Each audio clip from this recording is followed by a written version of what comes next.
Good morning, everybody. Hi.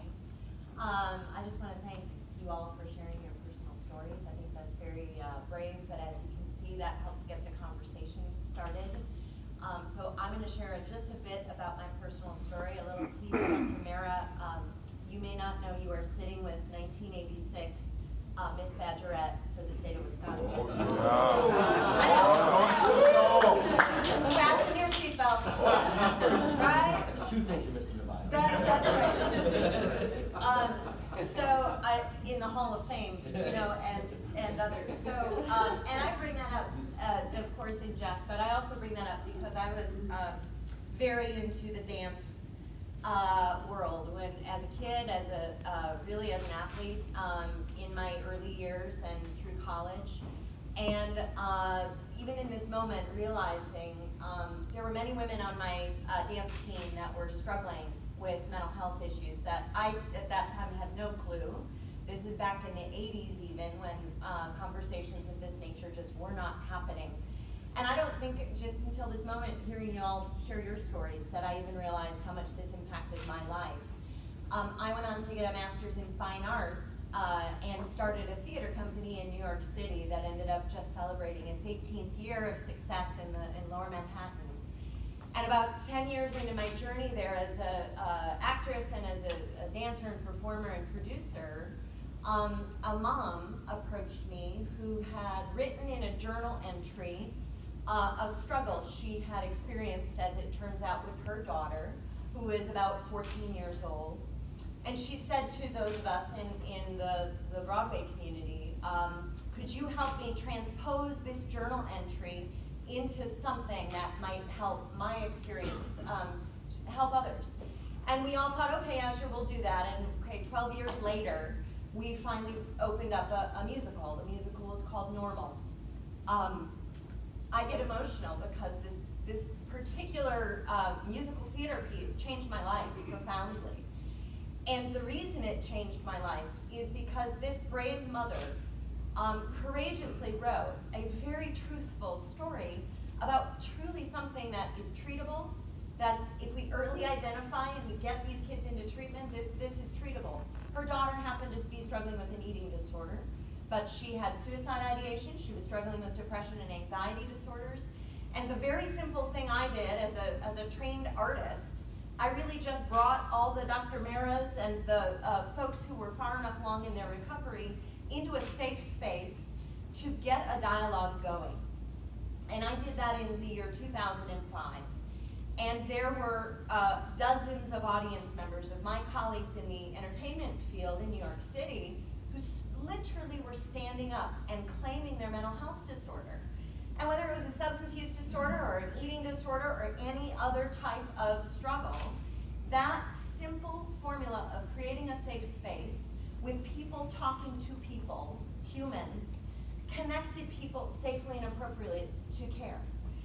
And so we call that tertiary prevention. That's where you get in there and you get the conversation started and you appropriately connect somebody to a health provider.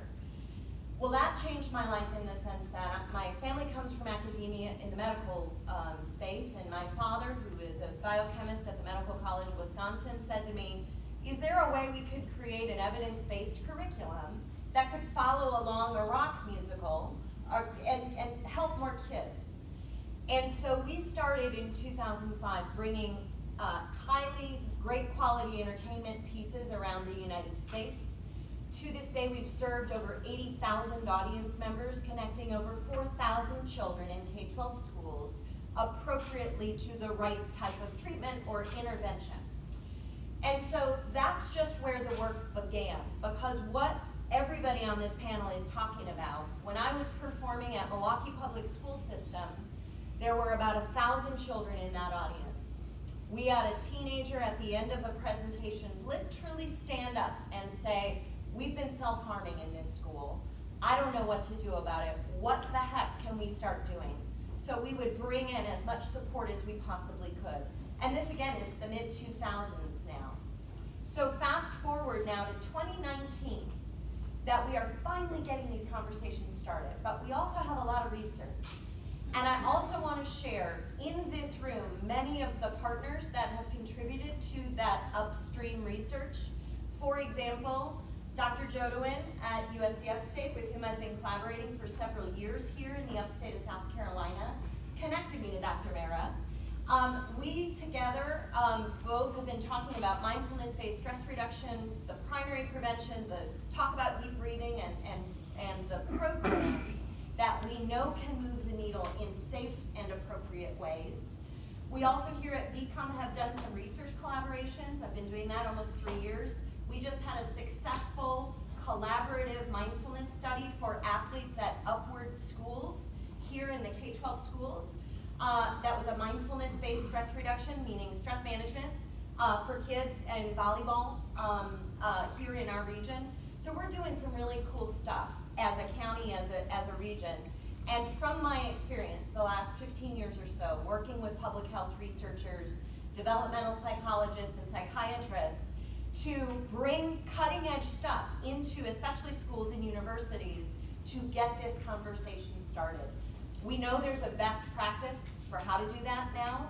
We've published research publications in peer-reviewed medical journals on that. And from that science, we've developed technology that can safely and appropriately get these conversations started. And so that's what Tim and I have built. We built Sharpen about 5 years ago to get cutting-edge peer-to-peer stories of overcoming adversity, so that if I'm a kid from a certain demographic, I log in and I see people like me talking to me about their life struggles. And they can connect to somebody like Dr. Mara right there within the infrastructure of the technology. So we just repurposed what we were doing the hard way, on foot, knocking on doors of schools for the last 15 years, and put it into a technology platform. And so I'm very grateful that we've been able to collaborate with Limestone, with Dr. Mara, with USC Upstate, and with VCOM over the last 5 years to develop this technology as a collaborative community. So I'm very grateful to be here and appreciate it. Thank you. Robyn, thank you.